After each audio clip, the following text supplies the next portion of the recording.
another criterion. This is, I think, number 4. It's leaving a door to dialogue open. Okay, now you will have millions of examples where you were trying to talk to someone and they weren't talking to you, they weren't really opening the door, leaving the door open, you couldn't get a word in edgeways because they were so full of themselves, or for whatever reason. There are very ordinary examples you can see, like there's one that kind of I find particularly difficult is you go into a busy office, right? And there are 4 or 5 people working at computers there. And you go in and you're new to the building, you're new to the office, you don't know whom to approach. You go in, you stand there, somebody's talking to somebody else, somebody's just typing, everything is going on, nobody looks up at you. This is the William James not being noticed, freaky scenario, okay? So there simply dialogue isn't being allowed to begin because your existence is not being noticed. But it's a horrible feeling that you feel small, you feel made small by somebody who won't engage with you. You also have other ways of, probably more damaging ways of shutting doors to dialogue within intimate relationships, where one friend decides to tell you about something that you're doing to annoy people, okay? And this is done with absolutely good intentions and out of kindness and care. So the person is being honest. But if that honest expression of that person's views is being put to you without allowing you to engage with them, it can be absolutely devastating. Because however kind the intention, what it's done is it's blocked you off. If you like, it's blocked your voice. It's shut you off. And you can see this in other situations. You go juries pronouncing verdicts on criminals. What are you supposed to do if you're innocent, And the jury says you're guilty. What are you supposed to do? You simply have no voice. What does it do? I can't imagine what it must do to you to be seen as not deserving to have a voice.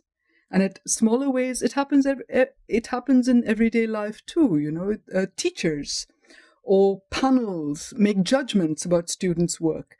But after a moment of dialogue, the judgment shuts off the door. Okay, I don't know, our society runs on this kind of institutionalized shutting of doors. It would take quite a lot of work to reopen and to change that kind of thing at the institutional level. One more example of this is some years ago, about 20 years ago, I think, I heard a program on the radio talking about powerless speech, women and powerless speech. And I didn't have the concept of that. I knew what they were talking about because suddenly I recognized it. It was this habit that apparently women have of ending sentences with, isn't it? Or don't you agree? Or don't you think? And I noticed how I was ending many, many official communications with, what do you think? Even though I really didn't want to know what they thought, but it felt too hard to end an email saying, this is what will happen, with a statement rather than an open door question. It felt kind of more polite and more respectful somehow, right? But women tend to do this, and women tend to kind of, in general, tend to get beaten back, as I understand it, from glass ceilings and all sorts of things, because of this use of a form of speech which qualifies or seeks agreement in order to go forward. But maybe what's happening here is it's powerless, but it's also very much a seeking engagement and a corroboration about views. So it's kind of got very many differently. It's a keeping of doors open in powerless speech. Okay, appreciating the value of the other. So you've got to see the person as a person in order, I'm actually going to argue later, to be humble in some senses. But there are some risks in seeing the other, or indeed yourself, as a unidimensional whole person. There is a risk of misrecognition. Whether it's negative or positive, it can be actually very damaging. Let's take the troublesome student. You see this person, the student is bolshy, they're always making trouble, they're always late, blah, blah, blah, blah, blah. If that negative aura covers everything that they are, you don't see anything more in the person. So you're seeing the person unidimensionally, and that's not good.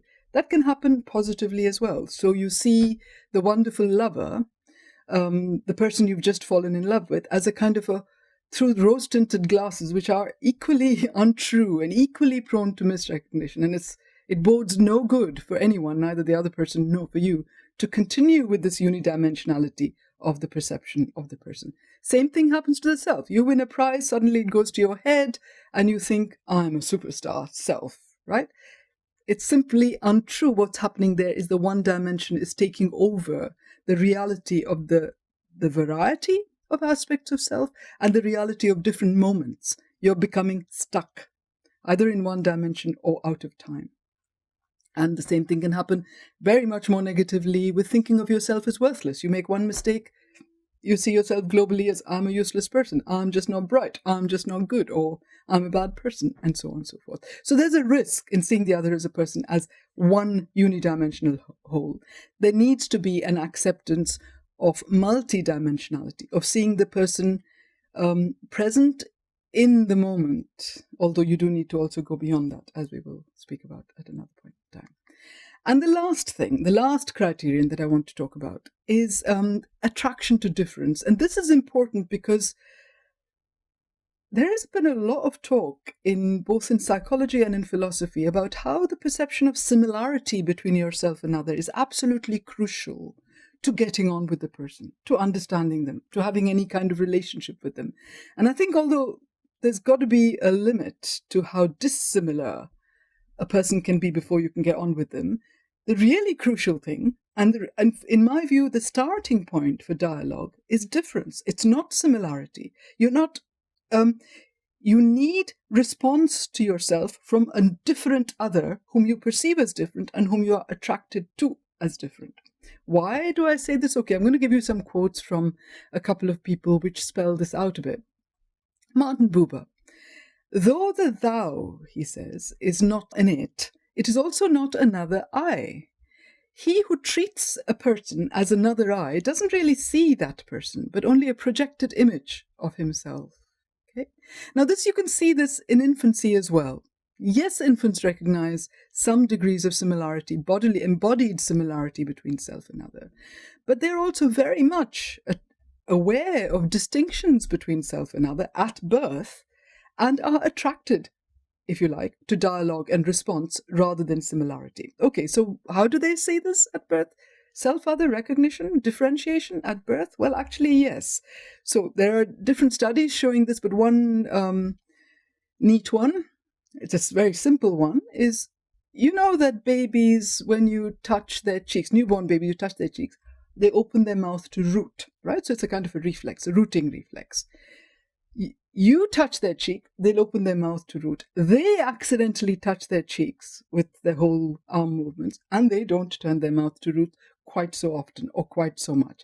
They can tell the difference between the connectedness of their own body and the unconnectedness of this other body. So the distinction between self and other is not such a wildly difficult thing, even at birth. So it's already there.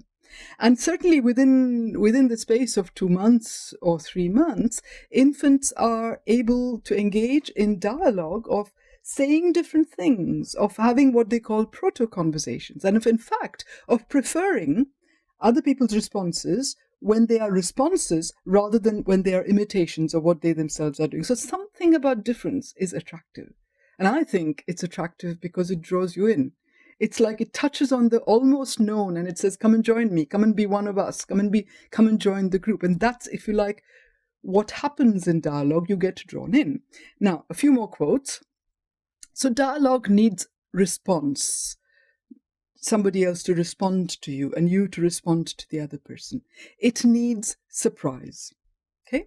So Martin Buber says, for him, surprise was the essence of dialogue. And he says, for what I call dialogue, there is essentially necessary the moment of surprise.